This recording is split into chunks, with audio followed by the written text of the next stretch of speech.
예수님의 얼굴이 완전히 환해지셨고, 그리고 갑자기 모세와 엘리야도 나타났고, 구름이 이렇게 막 내려오면서 예수님을 향한 하나님의 음성, 그리고 제자들을 향한 하나님의 음성이 들려졌습니다. 그 영광스러운 모습을 보면서 베드로는 그 영광스러움에 머물고 싶었습니다. 그런데 예수님께서는 제자들을 데리고 산 아래로 내려오십니다. 제자들이 그 영광스러운 순간을 끝나고 산 안으로 내려왔을 때 너무나 이 산 아래에서 마주하는 현실은 산 위와 달랐습니다. 산 아래로 탁 내려오자마자 뭐가 보였냐면 귀신 들린 아이가 보입니다. 그리고 자신의 동료들, 다른 제자들이 무력하게 있는 모습이 보입니다. 그리고 한 아버지가 예수님 앞에 무릎 꿇는 것이 보입니다. 이 아버지는 왜 무릎 꿇었을까? 좀 생각해보면 이 아버지에게는 좀 전에 말씀드렸던 귀신 들린 아들이 있었는데 그 귀신의 영향이었던 것 같아요. 그래서 간질이라는 병이 있었습니다. 언제 어디에서 발작이 일어날지를 모르는 그 아픈 병이죠. 그러다 보니까 아버지로서는 너무 고통스러웠을 겁니다.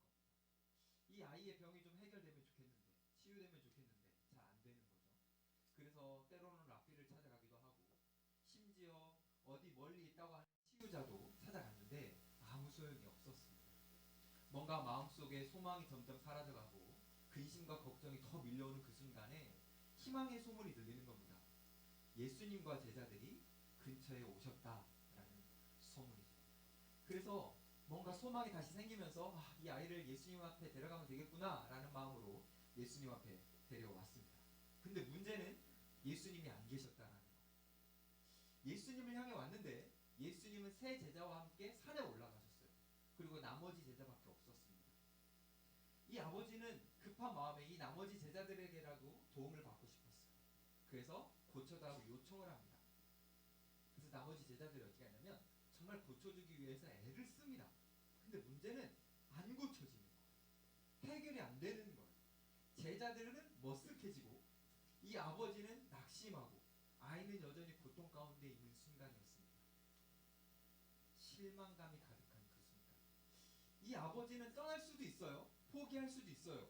근데 이 아버지는 실망하고 포기하지 않습니다. 실망감은 있지만 기다립니다. 기다리고 있던 그 순간에 어떤 사람이 갑자기 저기서 예수님이 오십니다 라고 알려줍니다.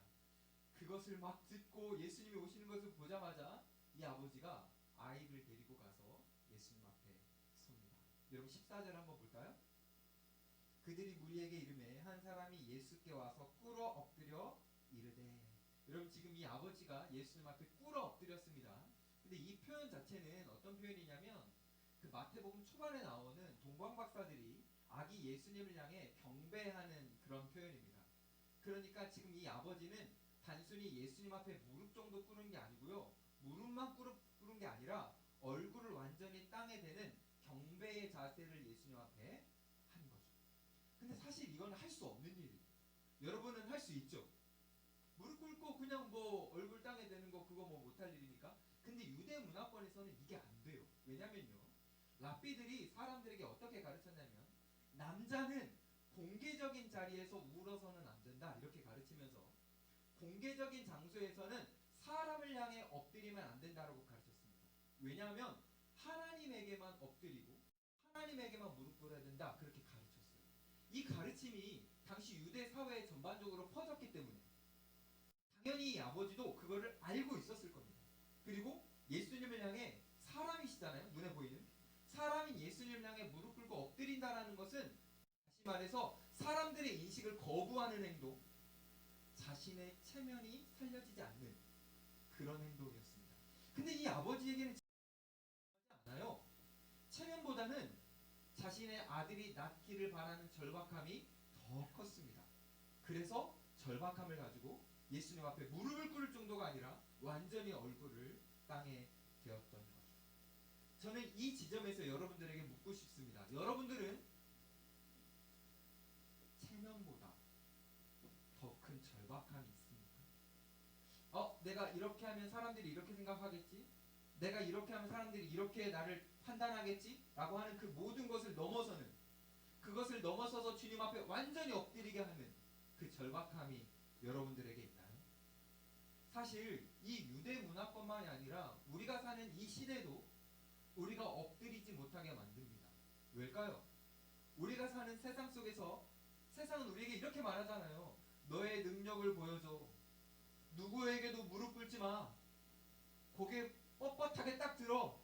높은 곳으로 올라가.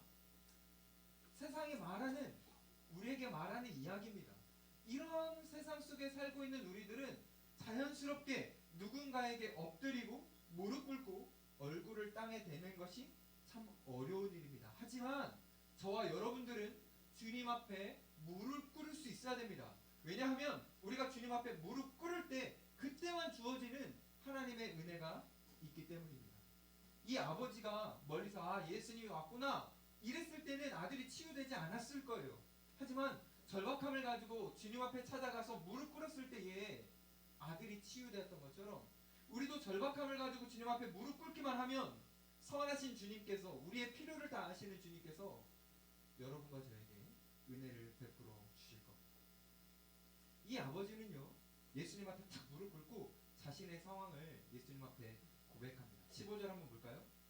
주여, 내 아들을 불쌍히 여기소서. 그가 간질로 심히 고생하여 자주 불에도 넘어지며 물에도 넘어지는지라. 여러분, 불에도 넘어지고 물에도 넘어진다라는 거, 이거는 어떤 의미냐면 아들이 자기의 의사와 상관없이 지금 원하지 않는 곳에 넘어진다라는 거. 쉽게 말하면 자기는 이걸 원하지 않는데 그 원하지 않는 것을 하게 된다라는 의미입니다. 여러분, 이게 귀신 들림의 본질입니다. 귀신이 사람 안에 들어가면 그 인격 안에서 사람이 가져야 될 자유의지를 박탈합니다. 그래서 안 하고 싶은 것을 하게 하고, 멈추고 절대 이거는 내가 손대고 싶지 않은 것들을 손대게 합니다. 그래서 자신을 파괴하는 방향으로 우리를 이끌어가는 게 바로 귀신 사단인 거죠.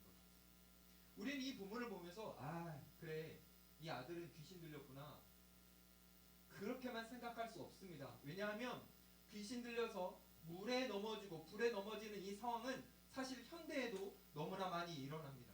물론 형태는 달라요. 우리가 직접적인 불, 직접적인 물에 들어가지는 않습니다. 하지만 우리의 자유의지가 사라지면서 우리는 끊고 싶은데 못 끊는 것들을 마주하게 됩니다. 난 이제부터 분노하면 안 돼.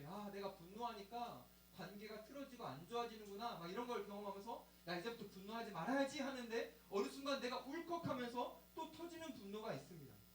나는 이제 이런 일을 하지 말아야지, 난 이걸 멈춰야지 라고 생각하는데 어느 순간 나는 그것을 멈추지 못하고 또 하는 것들이 있습니다. 끊고 싶은데 끊지 못하는 중독이 우리에게도 있을 수 있죠. 그러니 형태는 달라졌지만 오늘 본문 속에서 불과 물에 넘어지는 이 일들이 우리 안에도 일어나는 겁니다. 물론 저와 여러분들에게 이런 일들이 안 일어날 수 있어요. 하지만 우리 주변을 보면 심상치 않게 일어납니다. 우리가 이런 일을 겪을 수도 있고 우리가 사랑하는 사람이 이런 일을 겪을 수도 있습니다. 내가 겪던, 내가 사랑하는 사람이 겪던, 이건 둘 다 모두 우리에게 너무나 큰 고통입니다. 우리가 이런 고통을 겪을 때에 때로는 이 고통을 피하고 싶어서, 해결해보고 싶어서 하나님 앞에 간절하게 기도도 해봅니다. 그리고 공동체 모임 속에서 우리가 이것을 가지고 나누기도 합니다. 기도를 요청하기도 하고요. 그런데요, 해결되지 않을 때가 너무나도 많습니다. 본문도 해결 안 됐잖아요. 16절 한번 볼까요? 내가 주의 제자들에게 데리고 왔으나 능히 고치지 못하더이다. 지금 이 아버지는요, 제자들 향해서 내 아들을 고쳐주겠지? 도와주겠지? 라는 기대감을 가지고 나온 거잖아. 근데 제자들이 고쳤습니까? 못 고쳤잖아요. 실망스러움을 경험한 겁니다. 자, 그런데 이 아버지가 잘한 게 뭐냐면 실망을 느꼈을 때 하나님을 믿는다고 하는 사람들, 예수님을 따른다고 하는 그 공동체의 사람들이 나한테 실망감을 줬을 때 이 아버지가 잘한 건 뭐냐면 실망하고 돌아서 간 것이 아니라 실망했지만 예수님을 기다리고 예수님 앞에 나아갔다라는 거, 이게 너무나 잘한 겁니다. 우리가 살아가면서 우리가 고통을 마주했을 때 그 고통을 가지고 공동체에 나눌 수 있어요. 근데 때로는 그 공동체가 우리에게 실망감을 줄 수도 있습니다. 내가 생각한 것과 다르게 나에게 반응하네. 여러분 혹시 교회 안에서 상처를 받아본 적 있습니까? 리더나 소그룹이 나의 고통과 나의 어려움을 공감해주지 못할 때, 나는 너무 고통스러워서 이걸 나눴는데 도와주지 않을 때, 교회에 애써서 나와봤는데 교회가 내 문제에 도움이 안 되는 것 같을 때, 우리는 그때 교회나 공동체에 실망감을 가지게 됩니다. 중요한 건 뭐냐면 그 실망감을 가질 수는 있는데 그걸 가졌을 때 돌아서 가면 안 된다는 거죠. 실망감을 갖더라도 우리도 이 아버지처럼 주님을 기다리고 주님께 더 나아가야 됩니다. 왜냐하면 공동체는 우리를 실망시킬 수 있으나 우리가 기다리는 주님은 우리를 실망시키는 분이 아니기 때문입니다. 이제 여기에서 우리는 제자들은 그럼 왜 실망시켰나? 왜 실패했나? 이 부분을 한번 좀 더 살펴보죠. 일단 제자들이 귀신을 못 쫓는 사람들인 건 아닙니다. 왜냐하면 이 앞 본문 마태복음 10장 정도를 보면 예수님께서 이 제자들에게 귀신을 쫓는 권능과 능력을 주셨습니다. 그리고 마가복음을 보면 이 사건이 있기 전에 제자들은 귀신을 쫓은 경험도 있습니다. 그런데 이 상황 속에서는 제자들이 그 능력을 발휘하지 못했습니다. 왜일까요? 우리로 생각해봐도 좋습니다. 하나님께서 우리에게 능력을 주시더라도 그 하나님이 우리에게 주신 그 능력이 자동으로 작동하는 게 아니기 때문입니다. 하나님이 우리에게 선한 달란트와 권능과 능력을 주셨어도 그것이 자동으로 작동하지 않아요. 우리에게 주신 능력은 지금 내가 하나님과 맺고 있는 관계 속에서 작동하는 거지, 그냥 내가 주님과의 관계가 옳지 않은데 작동하는 게 아닙니다. 다시 말해서 나 예전에 주님이 나에게 주신 이 능력으로 내가 이런 일들을 했었지, 그 과거의 경험이 내게 이미 주어진 능력을 작동하게 하는 게 아니라 지금 내가 어떤 하나님과 어떻게 관계를 맺고 있느냐, 이것이 우리가 이미 주어진 능력을 작동하게 하는 겁니다. 한 번 더 강조할게요. 되게 중요해요. 우리에게는 하나님께서 많은 능력을 주십니다. 근데 그 능력은 지금 내가 하나님과의 살아있는 관계 속에서만 그 능력이 작동하는 겁니다. 제가요, 사역자가 이제 된다고 했을 때가 22살 정도예요. 근데 하나님은요, 저를 사역자로 이렇게 불러가실 때 제가 너무 하고 싶어 하지 않으니까, 그리고 제가 얼마나 연약한지를 아니까 하나님 저를 사역자로 불러가실 때 제가 부족함을 아시고 제가 사역을 할 수 있도록 다양한 능력들을, 은혜들을 저에게 베풀어 주셨습니다. 그 중에 하나가 뭐냐면 말하는 것, 말하는 것. 제가 신방을 해야 됩니다. 사역자라서. 신방을 하다 보면 저도 모르게 제가 생각지도 못하는 말을 막 할 때가 있어요. 그래서 막 청년이 막 감동의 눈빛을 하고 있을 때는요, 저는 감동이 아니라요, 내가 왜 이러지? 이거 내가 준비한 말이 아닌데? 라고 하면서 좀 놀랄 때가 있습니다. 근데 티는 안 내요. 청년들한테. 왜요? 왜 안 낼까요? 부끄럽잖아요. 그렇죠? 그래서 뭔가 이게 원래 내 언어인 것처럼 그냥 자연스럽게 그냥 이야기를 합니다. 하지만 분명히 알아요. 이건 내 언어가 아닌 거. 주님께서 나에게 말을 주셨다는 걸 압니다. 그래서 신방이 재밌는 거거든요. 그런데요, 신방을 하다 보면요, 제가 이제 신방을 많이 하다 보면 바빠요. 그러다 보면 저 모르게요, 저 스스로가 핑계를 댑니다. 어떻게 핑계를 대냐면 바쁘니까 신방 준비할 여력이 없어.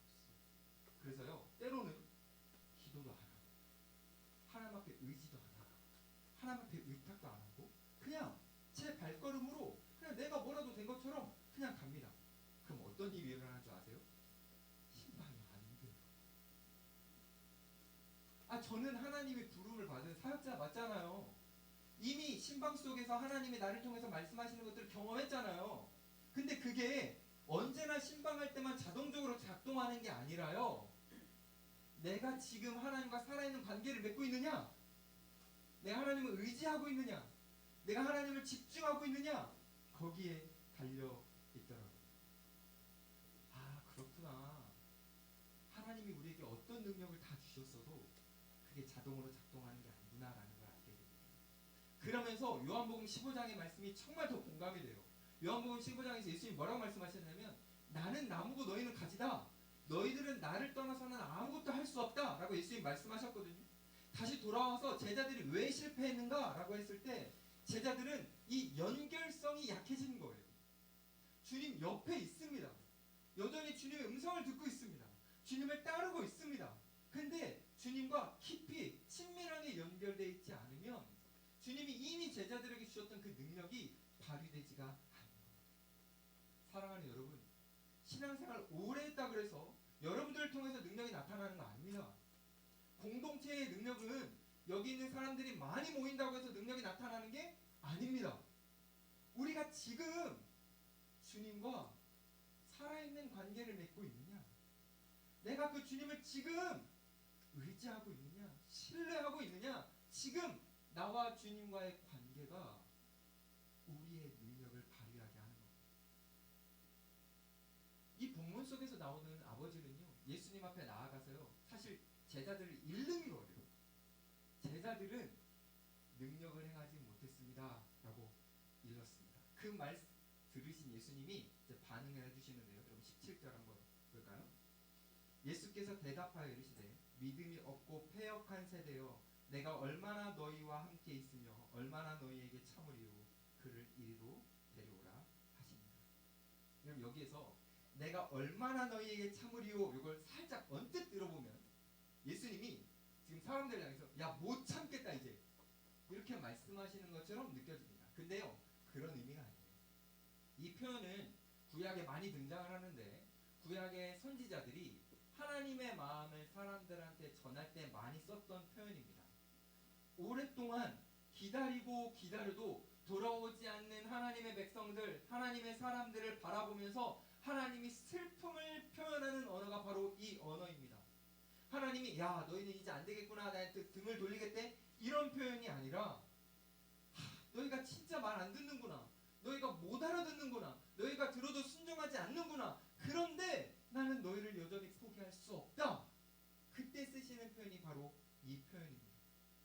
슬픔을 넘는 탄식, 그게 바로 이 표현입니다. 결국 예수님이 지금 이렇게 말씀하신 것은 분노가 아니라 슬픔입니다. 등을 돌리시는 게 아니라 그럼에도 불구하고 내가 너희들과 함께 하겠다, 너희들을 포기할 수 없다라고 말씀하시는 주님의 사랑의 언어입니다. 그 사랑 때문에 예수님이 뒤에 뭐라고 하시냐면 이 아이를 내게 데려와라, 이렇게 말씀하십니다. 사랑 때문에. 여러분, 아이를 데려가거든요. 어떤 일이 일어나는지 한번 볼까요? 18절 한번 보세요. 이에 예수께서 꾸짖으시니 귀신이 나가고 아이가 그때부터 나으니라. 자, 꾸짖으셨어요. 한마디였어요. 아버지가 그렇게 오랫동안 씨름해왔던 이 거대한 산 같은 문제, 제자들이 노력했지만 해결되지 않았던 이 문제, 그 문제가 예수님의 한마디 해결이 되었습니다. 사랑하는 여러분, 여러분 앞에 어떤 문제가 있습니까? 몸이 아파서 고민하는 겁니다. 오랫동안 기도해도 바뀌지 않는 여러분 안에 있는 문제가 있습니까? 제자들이 할 수 없었던 그것을 예수님은 말씀 한마디로 해결하셨습니다. 여러분들이 얼마나 오랫동안 그것을 가지고 씨름했느냐, 이것도 물론 중요한 주제죠. 하지만 주님의 말씀 한 번이면 주님의 능력으로 우리가 갖고 있는 수많은 문제들이 해결되는 겁니다. 그러니 기억하십시오. 우리의 무능함이, 우리의 실패가 절대 끝이 아닙니다. 우리가 그것을 가지고 주님 앞에 나아가기만 하면 주님께서는 그것을 해결해 주십니다. 그러니 실패 앞에서, 여러분의 실수 앞에서, 문제 앞에서 포기하지 마십시오. 해결되지 않는 그 문제를 가지고 주님 앞에 나아가십시오. 예수님의 한마디가 우리의 수백 번의 시도보다 훨씬 더 강합니다. 이걸 잊지 않으시면 좋겠습니다. 다시 이 본문 속으로 당시 상황으로 들어가 보면 지금 제자들은 망신을 당했습니다. 왜냐? 치유를 못하겠다고 처음부터 했었으면 뭐 괜찮았을 텐데 치유를 위해서 노력했잖아요. 안 되잖아요. 이거 되게 민망하거든요. 저도요, 뭐 성도님들이 저에게 막 몸의 아픔 이건 가지고 막 기도해달라고 요청했을 때요, 기도해줄 때는 그렇게 괜찮아요. 근데 저도 모르게 막 믿음을 가지고 나았습니다, 나을 겁니다 라고 확신 있게 딱 말했는데 안 났잖아요. 이거 여간 창피한 일이 아닙니다. 부끄러워지는 거예요. 그래서 생각보다 이게 말하는 게 쉽지가 않아요. 낫습니다. 이렇게 말하는 게. 아니 이 제자들 지금 많은 사람들이 보고 있었어요. 그 사람들 앞에서 했는데 안 됐잖아요. 얼마나 부끄러운 일입니까? 아마도 이 사건은 제자들의 기억 속에서 지우고 싶은 사건일 겁니다. 만약에 이 제자들이 그 당시를 살지 않고 오늘날 이 시대를 살았다면, 이 현대 한국 사회를 살았다면 이 제자들은 아마 인스타그램에 이거 안 올렸을 거예요. 그쵸? 뭐만 올릴까요? 변화산에서 예수님 얼굴 환해집니다. 막 모세, 엘리야, 샵 막 이렇게 하면서 막 자기가 봤던 그 영광스러운 모습들을 인스타그램에 올렸겠죠. 자, 그런데 이상하게도 성경은 이 제자들의 실패를 적나라하게 다 다뤄냈다는 겁니다. 흥미로운 건 마태만 기록하는 게 아니에요. 이 실패의 장면을 마가도 기록하고 누가도 기록합니다. 왜요? 성경이 제자들의 실패와 실수를 까발리는 게 재밌어서였을까요? 아니죠. 제자들의 실수와 실패는 단순한 실수가 아니기 때문입니다. 제자들의 실수와 실패는 주님의 가르침을 배우기 위한 재료이기 때문입니다. 그러니 여러분, 우리가 살아가면서 얼마나 실수를 많이 합니까? 얼마나 실패를 많이 합니까? 그럴 때 부끄러워하지 마세요. 그것을 우리가 주님 앞에 가져갈 수만 있다면, 우리가 주님에서 뒤도는 것이 아니라 주님 앞에 그것을 가지고 나아갈 수만 있다면, 그것이 우리가 주님의 마음을, 하나님의 뜻을 배울 수 있는 좋은 재료가 되는 겁니다. 제자들은 지금 이걸 가지고 주님 앞에 나아갑니다. 여러분 19절 한번 보세요. 이때 제자들이 조용히 예수께 나와 이르되 우리는 어찌하여 쫓아내지 못하였나이까. 여러분 제자들은 실패를 숨기지 않았습니다. 잘 보면 변명도 안 했어요. 그리고 질문합니다. 근데 이 질문이 아주 탁월해요. 자, 지금 제자들의 질문을 한번 우리가 분석해 보고 싶은데, 제자들이 왜 우리에게 이렇게 부끄러운 상황이 일어났습니까? 라고 안 했습니다. 그렇죠? 제자들의 질문, 하나님 왜 우리에게 이런 실패를 허용하는 겁니까? 이렇게 안 했습니다. 그렇죠? 뭐라고 질문했죠? 주님, 왜 우리는 못한 겁니까? 라고 물어봤죠. 이게 무슨 뭐 달라요, 여러분? 앞에 거랑 뭐가 다르죠? 강조점이 어디에 다르냐면, 지금 제자들이 바라보고 있는 건 상황과 환경이 아닌 거예요. 자신들의 연약함인 거죠. 근데 우리는 흔히 어떤 실수와 실패를 만났을 때 우리의 상황을 보면서, 환경을 보면서 말하는 거예요. 하나님, 나에게 왜 이렇게 부끄러운 일을 하게 하십니까? 하나님, 나는 왜 이렇게 큰 고통을 마주해야 합니까? 라고 질문하거든요. 그런 질문은 좋은 질문이 아니라는 거예요. 우리의 내면의 연약함을 보면서 하나님, 나는 왜 못하는 겁니까? 나에게 무슨 문제가 있는 겁니까? 나는 무엇을 고쳐야 되는 겁니까? 우리가 이 질문을 가지고 주님 앞에 나아가야 되는 거죠. 그러면 어떤 일이 생기냐면 은혜의 문이 열립니다. 상황을 비관적으로 바라보면서 하나님 앞에 한탄하듯이 질문할 때는 은혜의 문이 안 열려요.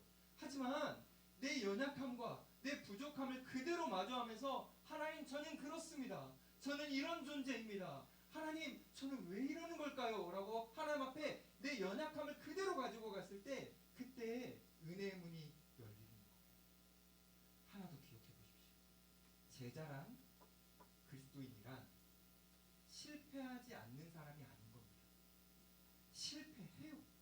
똑같이 실수합니다. 하지만 그 실패와 실수를 가지고 주님 앞에 나아가서 좋은 질문을 주님 앞에 던지는 사람, 그 사람이 진짜 제자인 겁니다. 그러면 우리의 실수가 가르침의 재료가 되어서, 아, 하나님이 이런 의도를 가지셨구나, 내가 이게 부족했구나, 하나님이 알려주십니다. 예수님이 지금 이 제자들에게, 질문한 제자들에게 뭐라고 알려주시는지 한번 볼까요? 여러분 20절 한번 볼까요? 이르시되 너희 믿음이 작은 까닭이니라. 진실로 너희에게 이르노니 만일 너희에게 믿음이 겨자씨 한 알만큼만 있어도 이 산을 명하여 여기서 저기로 옮겨지라 하면 옮겨질 것이요 또 너희가 못할 것이 없으리라. 이렇게 말씀하셨습니다. 자 보면 너희가 믿음이 없기 때문이다라고 안 하셨습니다. 믿음이 없다라고 하시지 않고 믿음이 작다라고 말씀하세요. 여기에서 추가로 작다라고 말씀하시면서 겨자씨 하나만큼만 믿음이 있어도 산이 옮겨진다 이렇게 말씀하십니다. 이거 아이러니죠. 이거 아이러니. 왜 이렇게 갑자기 탁 울릴까? 이것도 아이러니, 이것도 아이러니. 여러분, 이게 왜일까요? 자, 만약에 예수님 지금 믿음이 작은 까닭이라고 하셨는데 믿음이 작은 것이 문제였다면 겨자씨를 말씀하셨습니다. 겨자씨라는 거는 유대인들의 사고 속에 가장 작은 걸 의미하는 거거든요. 근데 가장 작은 믿음도 산을 옮길 수 있대요. 그러면 작은 게 문제가 아닌 거네요. 작은 믿음도 산을 옮길 수 있다고 말씀하셨으니까. 그러면 진짜 문제는 뭡니까? 작은 게 아니네요. 그럼 뭘까? 일단 겨자씨라는 걸 한번 좀 생각해 보세요. 이거 제가 좀 잘 안 들리는데 조금만 모니터 올려줄 수 있었으면 좋겠습니다. 여러분, 겨자씨를요 상상해 보면 예수님이 이 겨자씨를 한 번도 활용하신 적이 있어요. 말씀하실 때 언제 활용하셨죠? 하나님의 나라를 소개하실 때. 하나님의 나라는 작은 겨자씨와 같은데 이게 부풀어서 나무가 된다 이렇게 말씀하셨잖아요. 그러면 거기에서 겨자씨가 가는 의미는 뭡니까? 작음입니까? 무엇입니까? 작은 씨 안에 들어있는 생명력인 거죠. 부풀어 자랄 수 있는 그 안에 생명력. 그러니까 지금 예수님이 말씀하시는 문제는 뭐냐면 작음 같은데, 맞아요. 제자들의 믿음은 작아요. 근데 사실은 자금이 문제가 아니라 그 자금 안에 생명력이 없는 믿음인 거거든요. 예수님이 지금 말씀하시는 거는 작아서가 아니라 너희 믿음 안에 생명력이 없기 때문에 능력이 발휘되지 않는 거다라고 말씀하시는 거예요.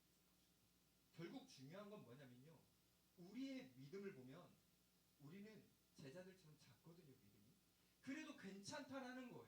겨자씨만한 작은 믿음이 있어도 그 믿음 안에 생명력이 있으면, 살아있다면, 우리가 살아있는 믿음을 갖고 있다면 어떤 일까지 일어나냐면 산이 옮겨진다. 주님이 그렇게 말씀하십니다. 여러분, 믿음 있잖아요. 다. 그렇죠? 여러분, 예수님 믿죠? 여러분들 다 믿음 있죠? 아, 반응 좀 하지 마요. 여러분, 믿음 있죠? 자, 산을 옮겨본 분. 믿음 있으면 산을 옮길 수 있다 했잖아요. 여러분, 믿음으로 산을 옮겨본 분 있습니까? 이거 손들기가 쉽지 않은 주제죠. 그럼 산을 옮긴다는 게 어떤 의미인지 한번 생각해 봅시다. 여러분, 이 산을 옮긴다는 표현은 그 당시 유대인들이 많이 썼던 관용어인데요. 불가능한 일을 했을 때 산을 옮겼다 이렇게 썼습니다. 그래서 실제적으로 어떤 일이 일어나냐면 사람들이 그 당시에 많은 질문과 문제를 갖고 있잖아요. 근데 그걸 가지고 랍비들을 찾아갑니다. 근데 정말 탁월한 랍비들은요, 그 가르침으로 그 문제들을 해결해줘요. 그러면 사람들이 그 탁월한 랍비를 뭐라고 불렀냐면 별명으로 산을 뽑는 자라고 불렀습니다. 산은 안 옮겨지는 거잖아요. 근데 그거를 옮기는 사람, 이런 의미로 산을 뽑는 자라고 불렀어요. 그러니까 예수님이 말씀하시는 작은 믿음만 있어도 생명력이 있으면 산을 옮긴다라고 하는 것은 여기 있는 높은 산이 진짜 막 땅에서 옆으로 간다 이런 의미가 아니라 우리가 볼 때는 불가능해 보이는 일이 믿음으로 가능해지고 해결된다라는 말씀입니다. 사랑하는 여러분, 여러분들은 지금 어떤 산 앞에 서 있습니까? 여전히 진로라는 큰 산이 여러분 앞에 서 있습니다. 여전히 계속 상처를 주는 어떤 관계가 여러분의 산입니까?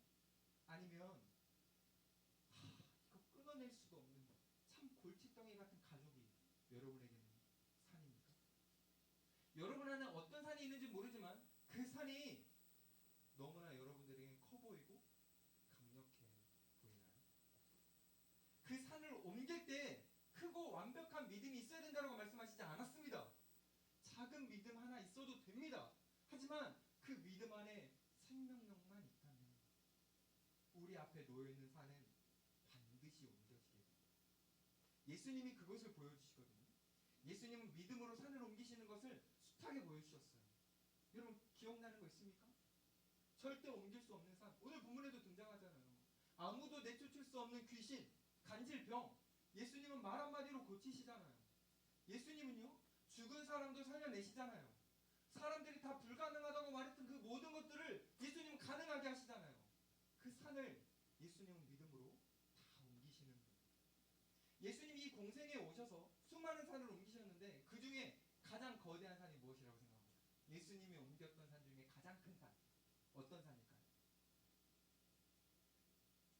네? 우리와 하나님 사이를 막고 있는 죄가 만든 산. 우리와 하나님 사이를 막고 있는 관계를 끊어버린 바로 그 산입니다. 그 산을 예수님께서 옮기시잖아요. 어떻게 옮기셨죠? 여러분, 예수님이 우리와 하나님 사이에 막혀있는 그 산을 어떤 방법으로 옮기셨습니까? 어떻게 하셨죠? 십자가를 타시죠. 이게 희한하지 않습니까? 아니, 우리가 상상할 때 예수님이 믿음으로 산을 옮기신다 그러면 예수님은 뭔가 변화산에서 영광스러운 얼굴을 하셨을 때, 옷이 하얗게 변했을 때, 그럴 때 막 산이 옮겨지면 좋겠는데 그게 아니잖아요. 예수님이 산을 옮기시는 그 믿음의 방법은 십자가로 가셔서 그 영광스럽고 환하셨던 그 빛나셨던 그 얼굴에 막 피범벅이 됐을 때, 어떤 세제로 빨아도 소재로 빨아도 하얗게 만들 수 없는 그 하얀 그 옷을 사람들이 다 찢어서 나눠서 가져가고, 예수님은 나체로 수치를 당하고 있었던 그 십자가에서 예수님은 우리 앞에 놓여있는 산을 옮겨십니다. 그러니까 어쩌면 예수님의 영광스러운 모습이 산을 옮기는 믿음 같아 보이지가 않고, 잘 생각해보면 예수님이 처참해지시고 비참해지시고 고통스러움을 느끼시는 그 십자가의 모습이 산을 옮기시는 믿음의 모습이었던 거예요. 그 죽음 앞에서도 의연하게 하나님을 바라보시는 그 믿음, 계속해서 배신하고 배반하지만 여전히 우리를 포기하지 않으시고 우리를 끌어안으시려는 그 믿음, 그 살아있는 믿음, 그 믿음이 산을 옮겼던 거예요. 사랑하는 여러분, 어쩌면 지금 예수님이 우리에게 너희들도 작은 믿음만 있어도 산을 옮길 수 있다라고 말씀하시는 것은, 우리가 화려하고 영광스러운 그런 경험들을 할 때 그때가 아니라, 어쩌면 우리도 예수님처럼 비참해지고 처참해지고 낮아지고, 주님이 계속 강조하셨던 너희들도 자기 십자가를 지고 나를 따라와라라고 말씀하셨던 그 걸음을 우리가 걸어갈 때 우리 앞에 놓여있는 산이 옮겨질 것 같습니다. 저는 여러분들한테 이렇게 매주 설교를 해요. 근데 사실 저는 늘 설교에 자신이 없습니다. 그래서 설교하기 전에 늘 마음이 힘듭니다. 왜 힘드냐면 오늘 또 하나님의 거룩하신 이름에 억지할까 봐요. 하나님의 그 영광스러운 말씀이 나로 인해 오물이 묻을까 봐요. 두렵습니다. 설교 잘 못하는 제 자신이요, 두려워요. 그래서요, 제가 설교 전에는요 정말 이 오늘 본문에 나오는 이 아버지처럼요 납작 엎드립니다. 물론 제가 여기서 막 얼굴을 여기 땅에 박는 건 아니에요. 하지만 그런 마음입니다. 하나님 좀 도와주십시오.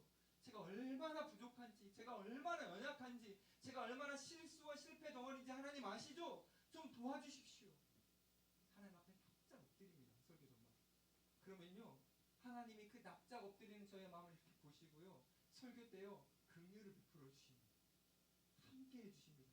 그래서 가끔은요, 야 내가 준비한 것보다 더 잘 되네, 이렇게 저도 모르게 놀랬는데 또 그때도 의연하게 뭔가 준비 잘 되었던 것처럼 그렇게 여러분 앞에 서기도 해요. 그런데요, 설교하고 이렇게 내려가면요 가끔 기분 좋을 때가 있어요. 설교 잘 됐을 것 같은 그때, 물론 자주는 아닙니다. 설교를 잘 못하니까. 근데 가끔씩 이렇게 설교 끝나고 내려가면 막 성도님들이 오늘 막 은혜 받았다고 막 그러고, 제가 막 변화되었다고 그러고 막 이렇게 하면요 기분이 막 업되고, 야 이거 진짜 좋은 일이다 이렇게 생각하면서, 그때가 마치 내 설교가 산을 옮긴 것 같은 생각이 들기도 합니다. 근데요 어느 날 깨달았어요. 제가 제 삶을 통해서 산을 옮기는 순간, 불가능한 것들을 가능하게 만드는 그 순간은요 설교를 잘했을 때가 아니라는 것을 알았어요. 그럼 언제일까요? 설교 전에 주님 앞에 납작 엎드립니다. 주님, 제가 너무 부족합니다. 제가 참 연약합니다. 그때 산이 옮겨지고 있는 것을 제가 느낍니다. 사랑하는 여러분, 우리는 영광스럽고 화려한 삶을 추구합니다. 그게 나쁜 건 아니에요. 근데 우리는 거기에서 착각이 이루어져요. 내가 그런 좋은 결과들이 있어야 내 앞에 놓여 있는 산이 옮겨진다고 생각합니다. 아니요. 그런 게 아닌 것 같습니다. 오히려 예수님이 피범벅이 되셨을 때에 산을 옮기셨던 것처럼 우리가 주님 앞에 납작 엎드렸을 때에 하나님을 신뢰함으로 나의 모든 것을 나의 인생을 주님 앞에 맡길 때에 주님 저는 주님밖에 없습니다 라고 고백하면서 주님 앞에 내 인생을 다 드릴 때에 그때 우리 작은 믿음이 살아 움직이면서 우리 앞에 놓여있는 산을 움직이게 됩니다. 사랑하는 여러분, 주님을 신뢰함으로 주님 앞에 엎드리십시오. 우리 주님이 산을 옮기셨는데 그 주님이 우리를 긍휼히 여겨주셔서 우리가 엎드릴 때에 우리 앞에 놓여있는 산도 움직여 주십니다. 오늘 우리는 이 본문을 통해서 이 말씀을 들었어요. 저자씨만한 믿음이 있어도 산을 옮길 수 있다라는 주님의 말씀을 우리는 들었습니다. 이제 여러분 앞에 놓여있는 산을 포기하지 마시고 그것을 당당하게 마주하면서 주님, 저는 주님이 있으면 할 수 있습니다. 제가 주님 앞에 엎드립니다. 주님이면 가능합니다. 라고 말하면서 당당하게 그 산으로 나아가는 저와 여러분들이 되었으면 좋겠습니다. 우리의 믿음이 커서가 절대 아닙니다. 우리의 믿음이 작더라도 우리가 믿는 대상인 그분이 우리의 산보다 크시기 때문에 우리 앞에 놓여있는 산은 반드시 옮겨집니다. 오늘 본문의 아버지처럼 납작 엎드리십시오. 오늘 본문의 제자들처럼 실패와 실수와 부끄러움 앞에 그걸 가지고 당당히 주님 앞에 나아가 올바른 질문을 던지십시오. 주님께서 우리 앞에 놓여있는 산을 옮겨주실 겁니다. 사랑하는 여러분, 그런 간증 좀 해봅시다. 우리 그냥 교회 다니고 있어 이런 거 말고요. 주님이 내 앞에 있는 산을 옮겨주셨어요. 주님이 우리 공동체 앞에 있는 산을 옮겨주셨어요. 주님이 우리 가족 앞에 있는 산을 옮겨주셨어요. 주님이 꿈쩍 않던데 인생의 산을 옮겨주셨어요. 그렇게 간증하는 저와 여러분들이 되었으면 좋겠습니다. 이를 위해 정말 주님 앞에 엎드리고 또 엎드리며